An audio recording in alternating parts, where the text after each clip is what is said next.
Hi, I'm Joshua Dyer, and I'm here with two awesome guests that are in Berlin, Germany. They are missionaries there, and they've been serving there for about a year or so. And they're going to tell us about their story, their way they got there, and a little bit about how COVID-19 has impacted their ministry and things they're doing to reach the lost of Berlin area.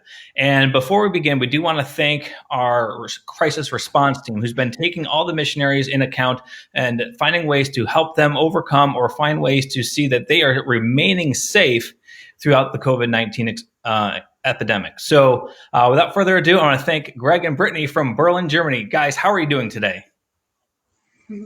We're doing really well. Good. Yeah, thanks for having us to hang out and talk a little bit and share about what we do. Awesome. Hey, so just so in case someone doesn't know, what do you guys do in Berlin, Germany? What's your ministry about? Yeah, so we do children's ministry here in Berlin at a local German church, and we also do relational ministry with young people within our community, our neighborhood, language school people that we've met. Mm-hmm. Yeah.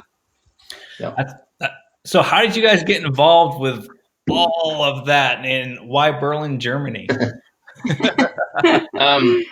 Lots of details, but the short story is we've had a friend that ended up moving here almost 10 years ago and ended up getting married to a German woman. Okay. And so we've kind of supported them. They're also with NI and kind of just got to know their heart for the city. Mm-hmm. And we were able to visit them almost 4 years ago now, and just kind of fell in love with the city. Didn't think a lot of it at the time, but really just kind of, we left and we're like, we loved it. We could live there. Fast forward a couple years, we kind of felt God tugging on our hearts a little bit. We were both teachers. And so we decided that it was at least time to maybe step away from our occupations in Oklahoma City. And that's kind of when we started to ask the question, like, what's going on? And so we definitely had a heart to move abroad. We just didn't know what. So we reached out to our friends and just kind of got some feedback. And there was quite a bit of positivity around the opportunity to move. And so we took a vision trip and here we are. So he pastors a small church here, and that's specifically how we kind of got involved with the opportunity for children's ministry there. So do you guys work at the church every week? I would say then, like youth is kind of your area, what you do as teachers. Yeah, so we were both elementary school teachers. Our church here in Berlin ranges from little tots to, I think our oldest is 12, like middle school age. So I primarily work with the younger kids and Grant with the older kids at church. It's a smaller church, and it's kind of in this season of kind of casting some fresh vision. And so that's some of the idea was to bring in people to kind of help work through what does that look like? How do we better reach our community? And so we're kind of in this fun season where we're really just dreaming a lot. We're spending a lot of time meeting together, kind of talking about what works, what we want to do, and trying to kind of build structures and routines and systems to help us get there. That's so awesome. It's a lot of back end work right now, which is good because we don't have the German skills. But hopefully in time it kind of evolves into more on the front end with actually spending more time with families and kids. So. Yeah. And speaking of German skills, you guys are doing a lot of language learning right now, right? And you found some unique ministry opportunities that you guys weren't even expecting because of that. Can you tell us a little bit about those opportunities? Yeah. So language school has provided a lot of opportunities with non-Germans, of course.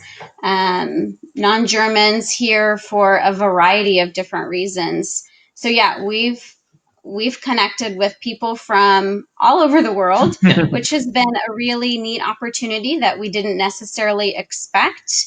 But it's been really encouraging, very fruitful, and definitely excited to see those relationships continue to grow and evolve. And it's definitely been the most natural way for us to kind of enter into relationship and friendship. Because we're all kind of coming at this from the same angle of we don't know German. So it's kind of this balance of in our hearts, we carry a deep desire to know German and to be able to minister and connect with people in German. But we also know, how do we balance this? The reality is we've kind of been gifted, I guess, from God, these relationships. And so to know how to invest in those, faithfully and fully while still knowing like long-term vision and heart is to continue learn language and become fluent. So it's a fun balance, but it has been such a blessing for sure. You guys are in Berlin, Germany, and so that's like a hub of so much diversity. What is the culture like in Berlin, and how is that different from Oklahoma? It's everything about it is different. 180, Berlin is an extremely secular city. Okay. Which is, I think if you do any light reading about Berlin, you'll read about kind of its openness and its kind of anti-establishment kind of culture. It's crazy diverse. Lots of Turkish and Middle Eastern immigrants. There's lots in pockets. There's lots of Africans, and then there's literally young people from everywhere. Central America, South America, all over Europe. And I think some of that's because it has a very like progressive young culture of like the co-working spaces. That whole model is like kind of a Berlin thing. And then also just tech startups. Our neighborhood specifically is one of the statistically poor neighborhoods in Berlin. Okay. So we have kind of a different day-to-day feel walking up and down the street here than many of the other neighborhoods. It's definitely more diverse here. You go to some neighborhoods, it feels more German in the sense of like, demographically, ethnically, whereas here, I would say we stand out. Yeah. I would say white Germans are the minority in our neighborhood. Really? It's more affordable to live here. So there's lots of young artists and that kind of crowd from all over the world that this is where they end up. And then there are lots of, one of the biggest kind of Turkish and Arabic influenced neighborhoods is kind of within walking distance of us. And so there's one of the main streets there, and it's all foreign businesses. Every sign is in a different language, not German, just a non-German, non-English language. So that's so it's kind of a fun walk. Yeah. Our neighborhood is definitely like its own thing within Berlin. It's its own like culture within the city of Berlin. Yeah, Neukölln is like a subculture. Berlin has about 4 million people, and it's quite a spread out city. So you really do, when you end up in different areas, you kind of forget you're in the same city sometimes. Just the street feel, the cafe culture, the street culture. It's obviously a lot of the city parts of it are brand new because brand new is in the last 30, 40, 50 years. And then parts of it are still really old. And so you kind of have this neat mix wherever you're at.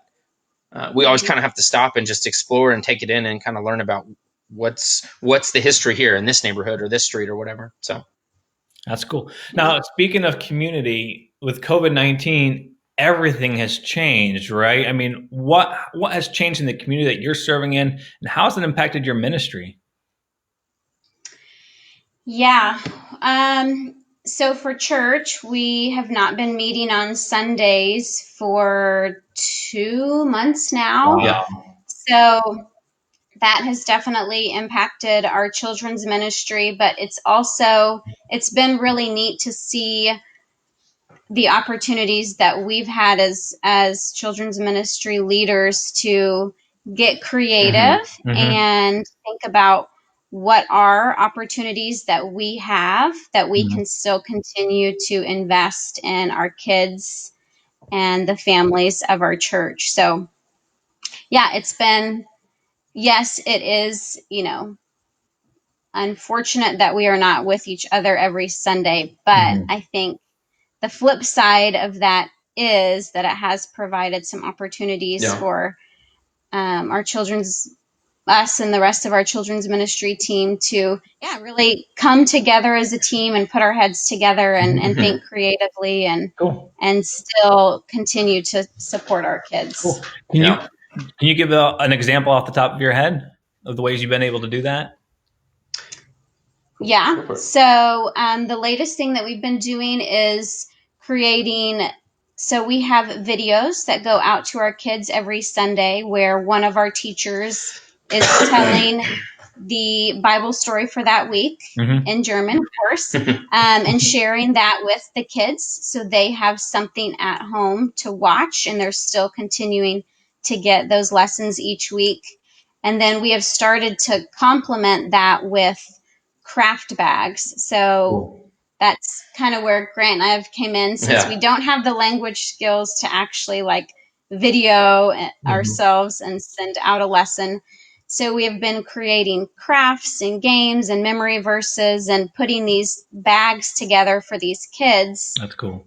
To have on Sundays with them to support and give some just some extra ways to hear and see the Bible stories for that week. I think a fun kind of add-on is the hope is to really extend that into the future as to kind of part of the culture of the kids ministry, is where we do this. Even when we're meeting in the church building, we're sending stuff home throughout the week that parents can use and think about and dialogue, and then also use it as an outward ministry. So for the neighborhood, of creating kind of some grab and go things for people maybe who have no idea or concept of our church or what it is, that we could still say, hey, we want to support your kids, and kind of create some structure or system where we could build the bags and then be dispersing, a handful of those throughout the week to the neighborhood or something. So it's kind of a fun jumping off point for what's coming, I think.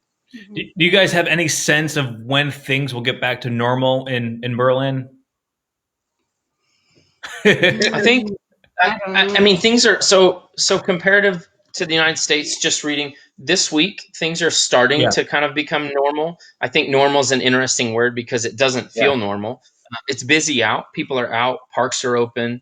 Oh, good. Germany's pretty progressive in that regard. Schools are starting to open, but they're going to have some unique scheduling to figure out how to handle the population.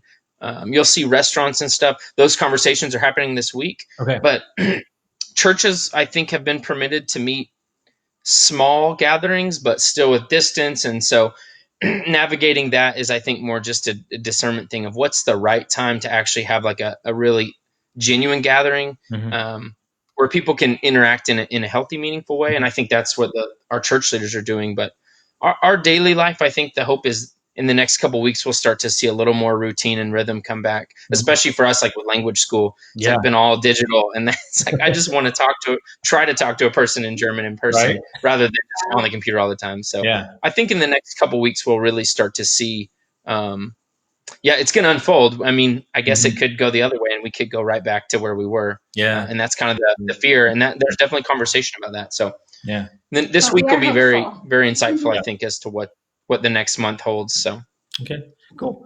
Now the people you're trying to minister to, like in this language school, it gives you some opportunities outside of the church. What are the feelings? What are the emotions that are going on with COVID-19, with Christianity? How are you feeling people are really treating life, really? If you find it encouraging, or you find it more like there's a sense of hopelessness and loneliness out there? I think Germany's interesting in the fact that I think it's a pretty we're going to figure it out kind of place. Cool. There's a very much that can-do attitude. There's a plan and there's a procedure. But I think on the other side of that, it rarely involves anything beyond science and structure. And so I think one thing that we've really reaped the benefit of during this time is community, and specifically for us, faith community, people that we do life with. And we think of it as like Acts 2 family.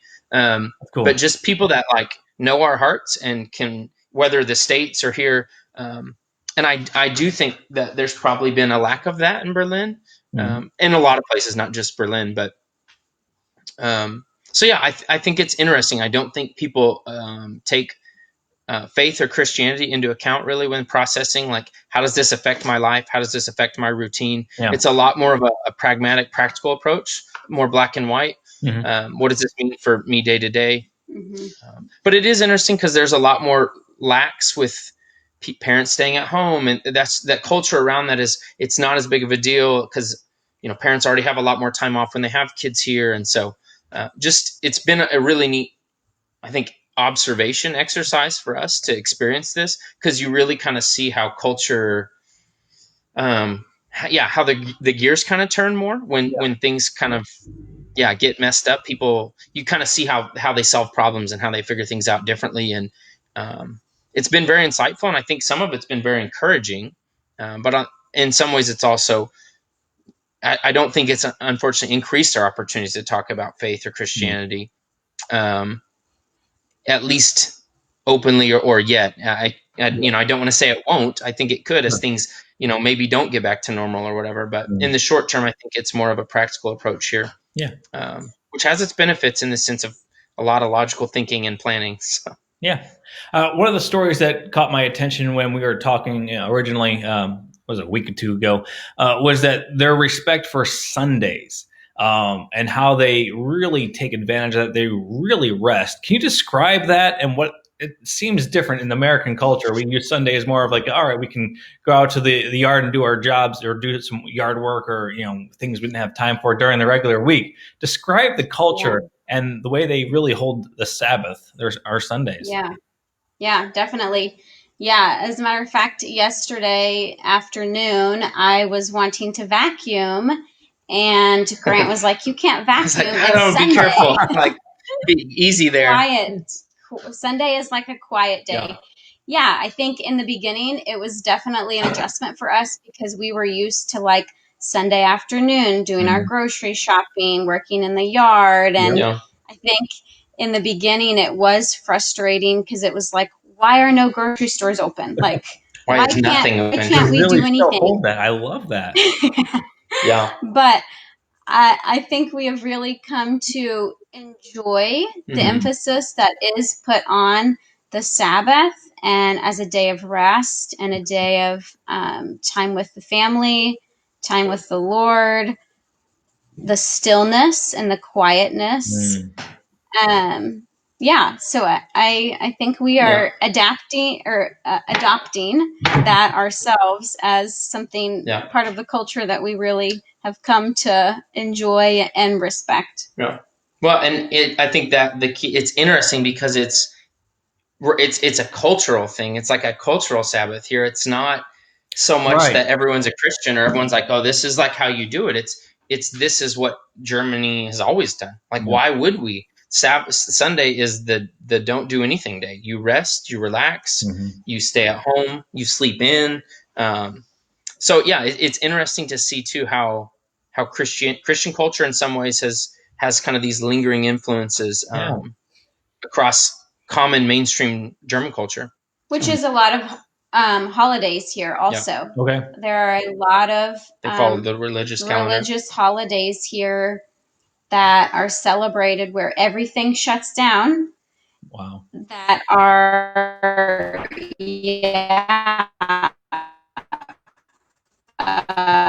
religious holidays that most people don't observe, but it's part of the calendar and takes the everything shuts down. That's awesome. Now, you guys shared with me in the missionary life, we kind of all looked for things that say confirmation in our calling, like things that say, all right, yes, this is what I need, this affirmation type of thing. And you guys shared with me about how you guys got your apartment. Can you share that story about how getting your apartment and just does that help solidify your calling to Berlin? Go for it. Yeah, our apartment story is really cool. So I would say maybe 2 months before we moved here, our friend, who's the pastor of the church and the current tenant in this apartment, had given her notice that she was moving out. So the church that we go to, they own this apartment building. And so the elders decided that they wanted to offer this apartment to us, which is a huge blessing because there is a really large housing shortage here in Berlin. So we have friends who have looked and waited for several months to get into an apartment. So the fact that we had an apartment before we even arrived here was a huge blessing. Right. And our church owning this building is also a huge blessing. Telling people that was always a little like, because everyone, like, especially the first language school we're at, is like everyone's looking for an apartment, and they say, "Oh, there's 100 people in line to view it when you go look at one," and and we're like, "Well, we have one, we had it before we moved," and so, but then also knowing like that's a testament to God's faithfulness, and being able to say like, it really was like part of kind of our story. And so being able just to say, yeah, it's been a huge blessing, is kind of neat. But yeah, I think we realized the more we heard people's kind of horror stories of finding an apartment, the more we realized, wow, like we didn't, we still have lots of stressors and struggles, but that was one that we didn't have to do time. So. Yeah. And it also affirms our desire to host people, to have house shows, which are really popular here, have people over for a meal, host our small group that was happening. Like, singing, like you had like a band over or something. You guys, is it like a worship service type of thing that's going on here? What is this? You can't right now, but there's like a guy playing guitar. You're in your room there. Yeah. So house shows it's called a Wohnzimmer concert. So it's just a house concert. Okay. For local musicians that are coming and looking for ways to share their music that are cost effective. Yeah, it doesn't cost them much money, if anything. Sure. So yeah, we had a couple friends of friends who were interested in having a house show, and we were like, yeah, we have a place. Let's go for it. So yeah, it went from like 2 days before maybe a few people to like, I think 50 people came. So wow, it was great. It was wild. There was people everywhere, but it was really fun. It was a really, I think, rewarding experience to say, yeah, we have the heart and the capacity and the space to really continue to invest in our neighborhood this way. And so that's definitely been. Oh, go ahead. Sorry. I was just going to say that's definitely been a bummer with COVID-19 is not being able to host people and use this space, which we will. I mean, this is just like, temporary, but definitely bummed, but also looking forward to when this is over to host people. We had just started some small groups were starting within our church. Yeah. So we were hosting one of the small groups, and I think we had met 3 times. 2 or 3, yeah. And then COVID-19 started. Yep. So, but it changes it'll all everything. Be going. Yeah. What would you say your biggest need is as a missionary couple in Berlin? Do you guys have any specific needs that you'd like to mention? Go ahead. Well, I mean, prayers are always. Yep. We will always welcome and covet prayers for sure. I think so. We were fortunate enough to have some friends that visited, but it got cut off by all this COVID stuff. But it was a really sweet time for us to kind of share our home with them. And I think it created kind of a bridge to helping people understand like kind of the Berlin context. I think one thing I struggle with is like how to explain Berlin to people. And, I don't want to, because it's really messy and its history is insane and complicated, and the city, you feel it, you feel the tension and kind of the messiness of it. But I think for me, it's like, I spend a lot of time thinking and praying and processing, how do I share like Berlin's story with people to help them understand? Because we do get a lot of like, why Berlin? It's like it's Western, it's Germany, and it's like, if you've been to Berlin, I think you know why Berlin. So it was really affirming to have friends that said, we see why you're here. 100% we see why you're here. But yeah, I think just trying to help tell the story of Berlin is such a huge, I think, important part of our ministry, and helping people understand like why this city needs Jesus. Every city needs Jesus, but I think why Berlin? Why was Berlin on our hearts enough to move here? Yeah, is a difficult but a really important story to tell. So for me, I don't know that that's a need, but I think it's a cry of my heart. It's a need of my heart, is to help people understand like this city needs people. This city needs people that are willing to dig in and kind of make a life here and go for it and be bold and be kind of live, vulnerably in a way that's meaningful. But yeah, I think prayer language is just an ongoing, like, German's complicated. So yeah, I took German in high school. I still don't know it very well. yeah. So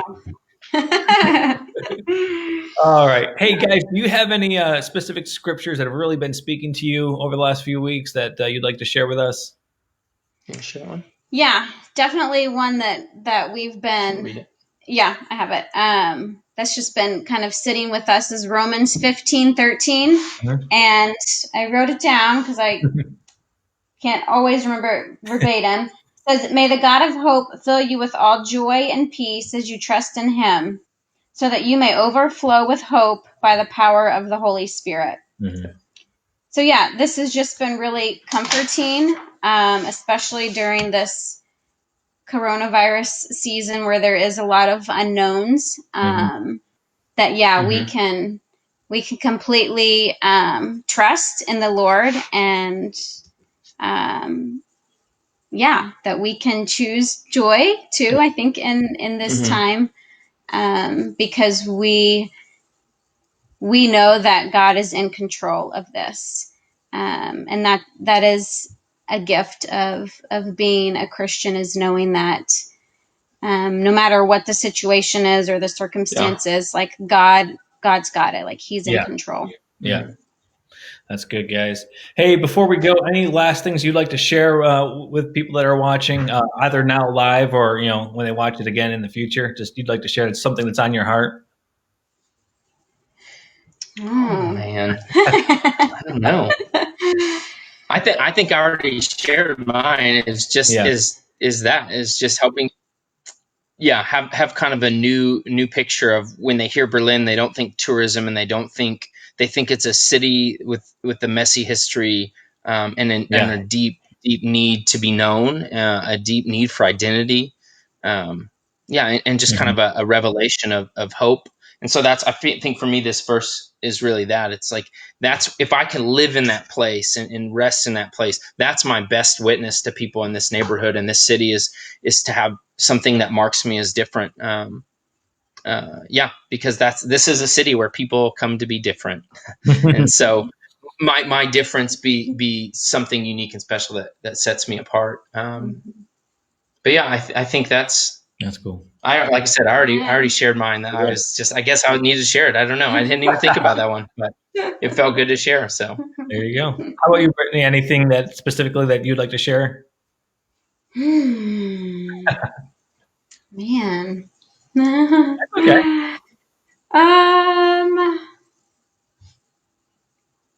Nothing.